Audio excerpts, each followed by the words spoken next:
আসসালামু আলাইকুম, আমি ডক্টর শেখ মোহাম্মদ ফয়সাল। এই ভিডিওতে চুল পড়া একটা বিশেষ রোগ নিয়ে আলোচনা করব।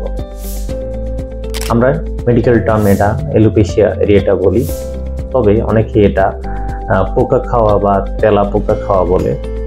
মাথার একটা বিশেষ অংশে হঠাৎ করে গোল হয়ে বা ছোপ ছোপ চুল পড়ে যাওয়া, হঠাৎ করে পড়ে যায়। অনেকে রাতে ঘুমালো, সকালে উঠে দেখলো চুল নেই। অনেকে আবার নিজে খেয়াল করে না, পরিবারের অন্য সদস্যরা খেয়াল করে। অনেকে আবার নিজেরাও খেয়াল করতে পারে না। সেলুনে চুল কাটতে গেলে ওখানে নাপিত বললো আপনার এই জায়গায় চুল নেই, ছোপ ছোপ হয়। এই জন্য এটাকে এলোপেশিয়া এরিয়েটা বলে। এলোপেশিয়া শব্দের অর্থ চুল পড়া, আর এরিয়েটা মানে হচ্ছে ছোপ বা প্যাচি।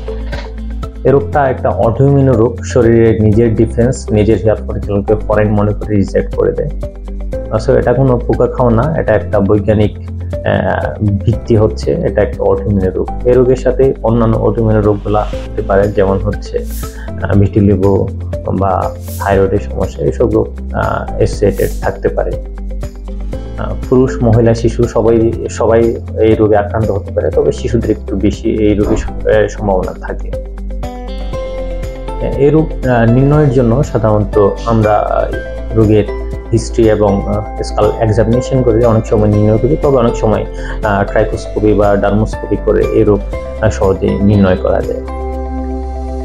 এই রোগের চিকিৎসায় আমরা কমনলি যেসব মেডিসিন ব্যবহার করে থাকি সেগুলোর মধ্যে অন্যতম হচ্ছে টপিক্যাল বা লাগানোর এক ধরনের স্টেরয়েড ক্রিম আছে। যদি অল্প জায়গায় হয়, ছোট জায়গায়, তখন আমরা এই ক্রিম ব্যবহার করে থাকি এবং মিনোক্সিডিল নামে একটা ওষুধ অ্যাপ্লাই করে থাকি। এবং সবচেয়ে ভালো যেটা রেসপন্স পাওয়া যায় এই রোগে, সেটা হচ্ছে ট্রাইমসিনোলন ইনজেকশন নামে একটা ওষুধ আছে, যেটা একটা নির্দিষ্ট ডোজে এবং নির্দিষ্ট ডিউরেশনে আক্রান্ত জায়গায় দিতে হয়।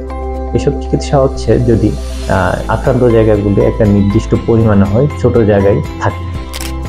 অনেক সময় এই রোগ মাথার সব চুল আক্রান্ত করতে পারে, সব চুল পড়ে যায়, তখন সেটাকে আমরা এলোপেশিয়া টোটালিস বলি। আবার অনেক সময় শরীরের চুল, দাড়ি, গোঁফ, আইব্রো সব পড়ে যায়, তখন আমরা এটাকে এলোপেশিয়া ইউনিভার্সালিস বলি।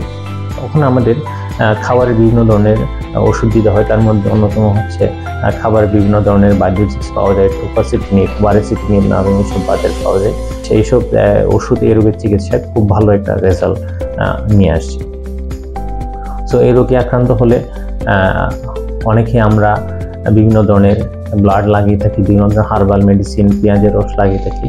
এসব অপচিকিৎসা না করে অবশ্যই একজন বিশেষজ্ঞ ডাক্তারের পরামর্শ নিন। ধন্যবাদ।